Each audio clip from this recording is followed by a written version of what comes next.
So we're seeing the knee-jerk reaction to the idea of these 30 to 50 million barrels being put on the market. Longer term, how do you see this influencing oil prices? Is this making you change your targets when it comes to WTI in any way? No, I mean, look, I think, Frank, the biggest thing is that the 30 to 50 million barrel tweet was also without context, right?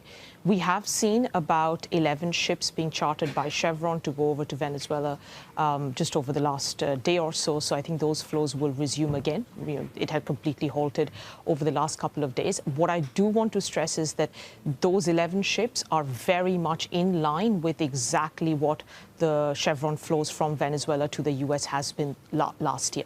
It's not additional oil. The 30 to 50 million barrels could include those numbers. We don't know whether they include the Chevron numbers already or it's additional oil.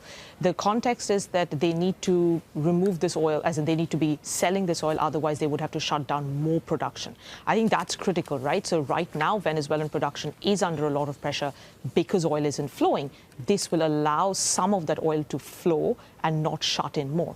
I think the critical thing, like you say, in terms of the investment and whether the companies are willing to actually go in and invest hundreds of billions of dollars. You know, we've calculated just 500,000 barrels per day of increase in production would require $10 billion, right? I haven't sensed any urgency from any company to go back in there till the situation is so fluid. We still don't know who's actually in power. We don't know whether contracts will be actually upheld.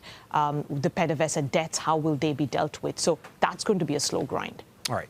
I want to go to the oil majors. The president plans to meet with them. How attractive is this crude? I mean, we're seeing an oversupply of oil. How profitable could this oil be for them? Do they actually want to take it and refine it? I've seen some reports that this oil would go to some Gulf Coast oil refiners, and potentially that would be good for them. But for the broader oil market, what does this really mean to have this extra capacity?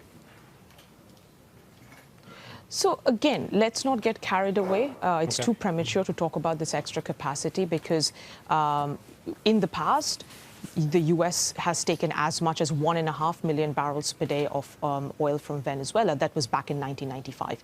In the last 10 years, the maximum that's kind of gone to the U.S., and particularly the Gulf Coast, is about 750. But Lyondell, which is now a refinery that's shut down, used to take about 200 of that. So let's call it 500,000 barrels per day is what U.S. Gulf Coast refiners could take. They would want it because it's heavy crude oil. They are complex refiners, so they do want that, right?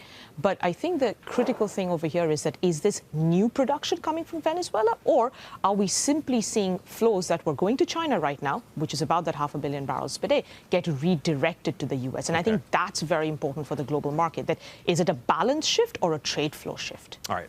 Amrita, you're absolutely right. Context, nuance is very important when it comes to the situation. Again, we're all responding to a social media post, not a full-fledged policy. I want to ask you about something else. A report overnight about certain ships from Venezuela reflagging to Russia, basically looking for the protection of Russia. What does that potentially mean for the global oil market? The fact that these ships are looking to avoid any type of strike from U.S. forces and get that oil out to other countries where we may not want it. Yeah, and I think this is why I'm saying that the situation remains very fluid, so let's not get too carried away. The fact is that Venezuela is probably still trying to sell some of its oil to China, which I think, I mean, let's see how that plays out. And the U.S. hasn't given up. And by the way, the blockade still remains in place, sanctions still remain in place. So the U.S. hasn't given up chasing some of these ships which got reflagged.